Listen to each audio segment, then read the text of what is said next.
जय Sai Ram everyone, welcome to बंदे हैं हम साई के. I hope you people are doing great by Baba's grace. I am going to share a beautiful Sai लीला today.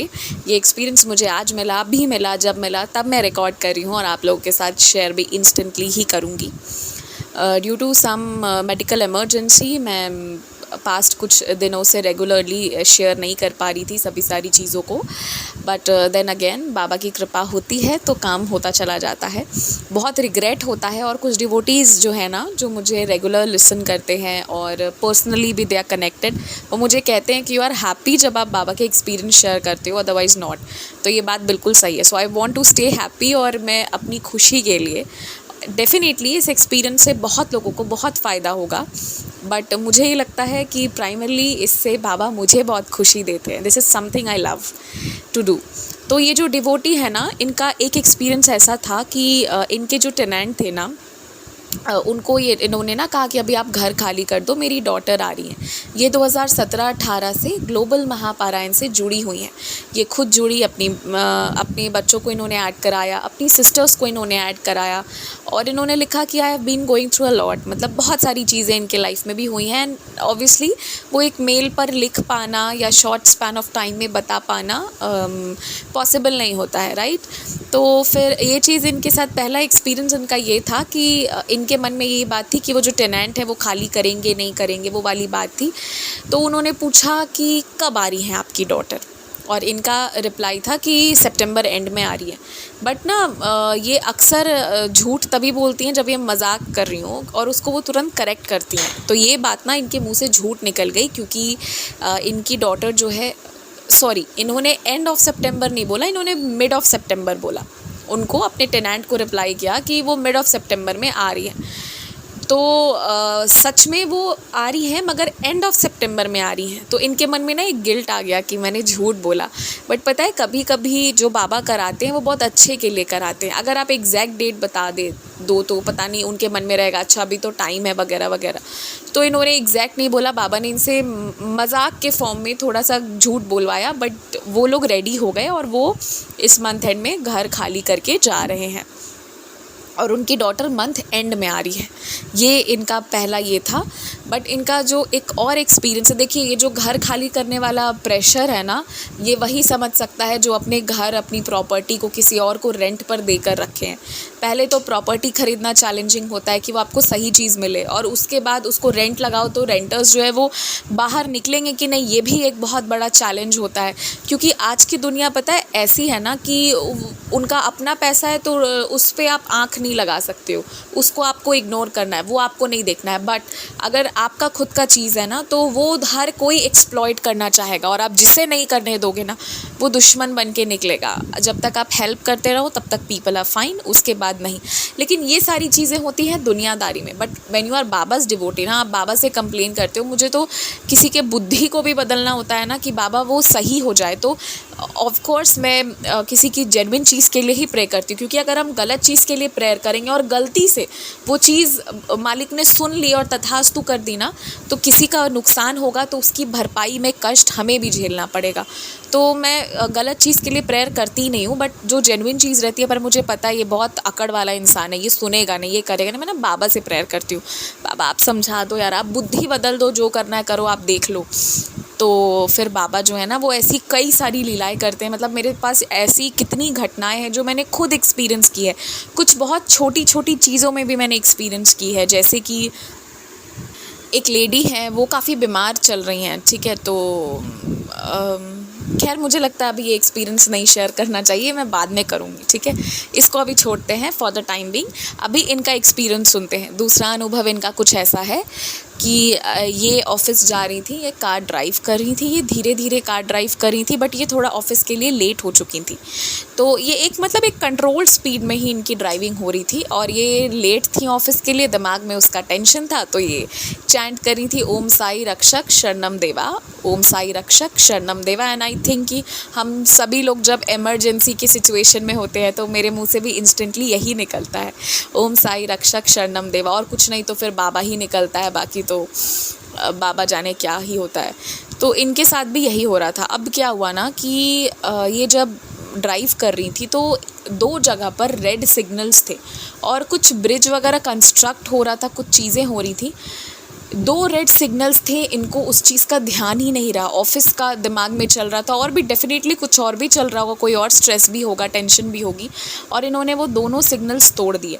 Signal तोड़ा तो तोड़ा, चलिए वो तो कभी कभी इंसान से गलती हो जाती है, वो अलग बात है। सबसे बड़ी बात है कि ये चैंट क्या कर रही थी, ओम साई रक्षक शरणम देवा। आपको पता है सामने अगर कोई गाड़ी होती, क्योंकि इनको रेड था तो ऑब्वियसली ऑपोजिट साइड में ग्रीन थी, अगर सामने कोई भी कार होती तो एक्सीडेंट के सिवा और क्या होता। बट बाबा की कृपा से ना एक्सीडेंट नहीं हुआ, लेकिन इनको एक कार फॉलो कर रही थी और करते तक इनके ऑफिस तक आई।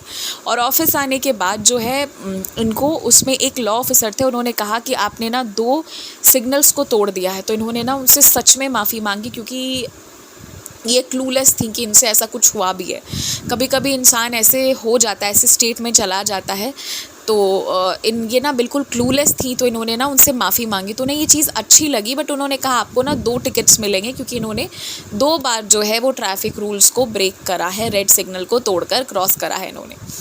तो ये परेशान थी उस चीज़ को लेकर, फिर उन्होंने बाबा को प्रार्थना की, छोड़ दी। फिर नेक्स्ट डे, जब आज की बात है, जब मेरे पास तो आज ही मेल आया, तो उन्होंने कहा लेटली दिस मॉर्निंग इनको ना एक कॉल आया कि लॉ ऑफिसर का कि आप आकर मिलो, और फिर ये बोली कि ठीक है मैं ऑफिस के बीच में आके मिलती हूँ। इन्होंने ये करा था, ट्रैफिक रूल्स तोड़े थे, सिग्नल को ब्रेक करा था, तो इन्हें पता ही था कि ये तो होना ही था, तो ये बाबा का नाम लेते हुए वहाँ गई।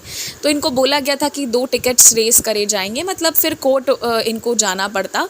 बट ये जब वहाँ गई ना, तो वो जो लॉ ऑफिसर थे, ऑब्वियसली इनका बिहेवियर बहुत अच्छा है, और सबसे बड़ी बात है कि गलती हुई है तो इन्होंने उस चीज़ को एक्सेप्ट किया, आर्ग्यू नहीं करा। तो ना उन्होंने इनको वार्निंग देकर छोड़ दिया, उसके आगे कोई भी एक्शन नहीं लिया गया। वरना आप back to back 2 traffic signals को तोड़े हो ना, तो एक्शन लिया जाता है, कोर्ट के चक्कर लगाने पड़ते, बट ऐसा नहीं हुआ। लकीली सब कुछ सही रहा, बाबा और सत्य साई बाबा ने इनकी रक्षा करी, क्योंकि ये चैंट कर रही थी ओम साई रक्षक शरणम देवा। सो बाबा ने ना बस इनको बचा लिया और वो टिकट्स रेज नहीं हुए। तो इनका ये एक्सपीरियंस था। बट अपार्ट फ्रॉम एक्सपीरियंस, मैं एक बात आप सबको कहना चाहती हूँ, whether you are getting late for the office और एनीथिंग, ऑल्दो ये डिवोटी बहुत प्यारी हैं और बाबा से बहुत प्यार करती हैं, और बाबा भी इनसे प्यार करते हैं, लेकिन एक जो चीज़ है ना, वो मैं पॉइंट आउट करूँगी, सभी के लिए करूँगी, ये सिर्फ यही नहीं करती हैं, मुझे पता है बहुत लोग ऐसा करते होंगे। आप ऑफिस के लिए लेट हो रहे हो, कुछ भी हो रहा है, या तो आप समय के पहले निकलो, नहीं तो फिर लेट हो रहा है तो आप मान के चलो एल लगेगा, या फिर आपकी हाफ डे जाएगी, या जो भी आपके कंट्री में जैसी भी पॉलिसी है वैसा चीज़ होगा। आप इस चीज़ के लिए एकदम रेडी रहो। बट जो आप रोड पर चल रहे हो ना, प्लीज़ सेफली चलो, क्योंकि अगर आप उसके साथ खिलवाड़ करोगे तो ज़रूरी नहीं है कि एक्सीडेंट में पीपल डाई, समटाइम्स वो ना डिफॉर्म्ड उनकी बॉडी हो जाती है, and for rest of their lifes they have to live in that way also. बहुत ख़तरनाक चीज़ें होती हैं। So when you are going on the road, be very careful. आप लेट हो रहे हो, कुछ भी हो रहा है, बट आप रैश ड्राइविंग नहीं कर सकते। You can not afford to do that. आपका जान भी इम्पॉर्टेंट है, दूसरे लोग भी जो भी उस रोड पर भी जा रहे हैं ना, उनकी रिस्पॉन्सिबिलिटी भी है आपके पास। तो इस चीज़ का ध्यान रखिए। लेट होना या कोई भी चीज़ है कि बॉस का कॉल आ रहा था, all these are not acceptable. ये एक्सक्यूज़ेज़ तभी तक काम करती हैं जब तक बाय बाबाज़ ग्रेस कोई एक्सीडेंट नहीं हो रहा है। जब एक्सीडेंट वगैरह हो जाता है ना, तो फिर क्या फ़ायदा, फिर इतने रश, इतनी इन चीज़ों का क्या फ़ायदा। लाइफ है, 365 दिन आप टाइम पे नहीं पहुंचोगे, कभी कभी लेट हो जाता है, कोई बात नहीं। आप बाबा से कह दो ना, उससे अच्छा कि बाबा आप संभाल लो। बट जब आप ड्राइव कर रहे हो या ऐसा कोई भी काम कर रहे हो, जो फैक्ट्रीज़ वगैरह में काम कर रहे हैं, जो मशीनरी के साथ भी काम कर रहे हैं, या जो इवन लैपटॉप पे मेल कर रहे हैं, ठीक है, तो बहुत ध्यान देकर करिए। ऐसे भी एक्सपीरियंसेस आए हैं जब कुछ ही लोगों को मेल करना था, बहुत सीक्रेट चीज़ें थी और वो चली गई बहुत लोगों के पास। क्यों होता है ऐसा? हमारे एब्सेंट माइंडेड होने के कारण। तो ये चीज़ नहीं, कोई और स्ट्रेस इतना हावी नहीं करना चाहिए कि हम अपने प्रेजेंट को ख़राब कर दें, क्योंकि हमारा प्रेजेंट ख़राब होगा ना तो फ्यूचर और बुरी तरीके से ख़राब हो सकता है। तो इनका एक्सपीरियंस बहुत सुंदर था, बट इसको ना इसको ऐसे मत लीजिएगा कि अरे हम तो गलत करेंगे तो बाबा बचा लेंगे। इनका जेन्युइन केस था, इसीलिए बाबा ने रक्षा करी। बट इससे आप आप शिक्षा लेकर जाइए कि ऐसी गलती को करना ही नहीं है किसी को। और बाकी तो बाबा से प्रे करके जाइए। कभी कभी मैं भी लेट हो जाती हूँ तो मैं प्रे करती हूँ ना, बाबा आज कुछ ऐसा जादू करो कि मेरे सीनियर्स आए ही नहीं हो और मतलब अब मैं यही करती हूँ, मुझे पता है। और कभी कभी आए भी रहते हैं, हल्का सा ऐसे करके आँख दिखा देते हैं, मतलब ऐसी वाली नज़र से देखते हैं, बट फिर उसके बाद कुछ नहीं होता। कभी कभी ऐसा हो जाता है, सबके साथ होता है, whatever it is. But हाँ, be very careful when you are driving और डूइंग एनी वर्क, ठीक है। केयरफुल होना बहुत ज़रूरी है। बाकी तो उसके बाद अगर कुछ गड़बड़ होता है तो वो बाबा संभाल लेंगे। इसी के साथ Jai Sai Ram, take care, stay blessed, stay happy, stay healthy.